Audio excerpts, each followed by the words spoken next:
Introduction. The components of different mixture are separated by chromatography, distillation, and fractional distillation.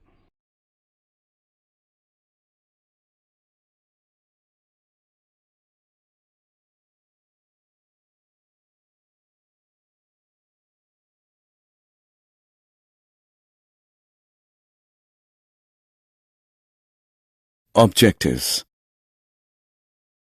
At the end of this lesson, you'll be able to understand how to separate the components of a mixture by chromatography, distillation, fractional distillation.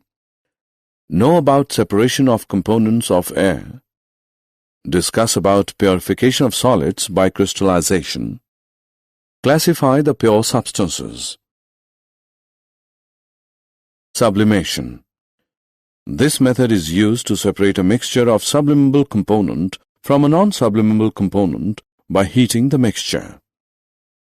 If a mixture of ammonium chloride and common salt is heated, the ammonium chloride sublimes, can be cooled and solidified and collected, and salt is left behind.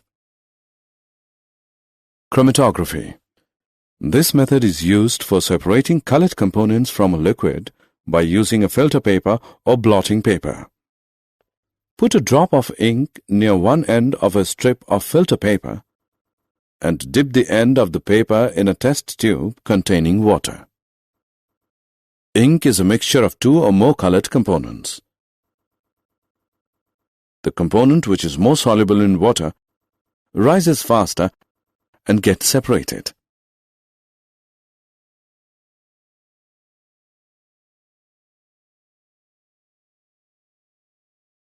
Distillation.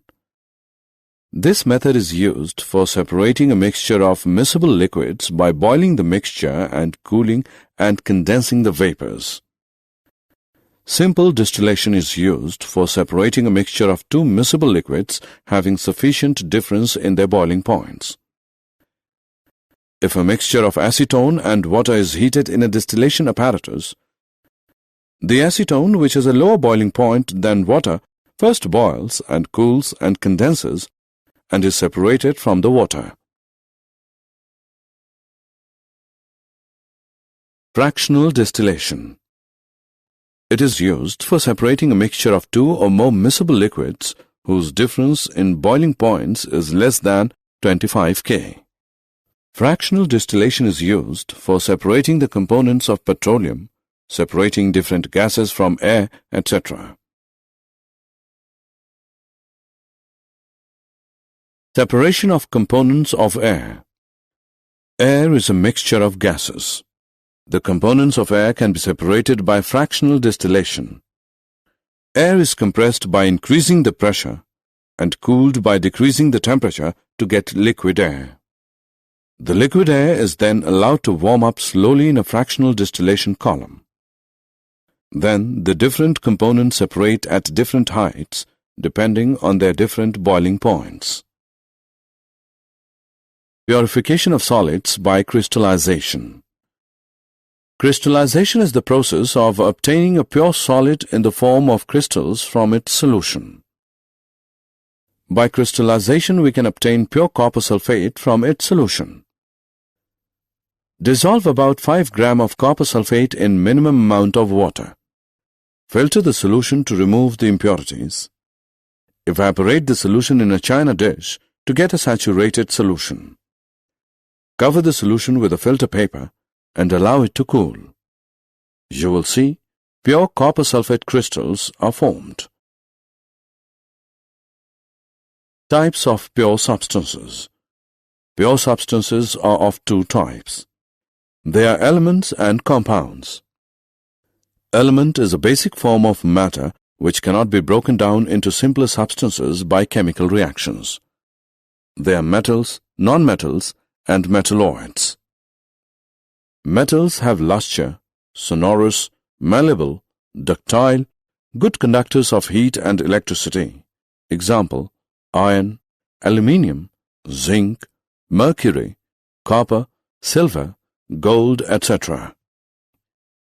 Non-metals do not have luster, malleability, ductile, sonorous, poor conductors of heat and electricity. For example, hydrogen, oxygen, nitrogen, iodine, carbon, sulfur, etc. Metalloids. Metalloids are elements which show some properties of metal and some properties of non-metals, like boron, silicon, germanium, etc. Compound is a substance composed of two or more elements chemically combined together in a fixed ratio. For example, water, carbon dioxide, sugar, salt, iron sulfide, etc. Did you know?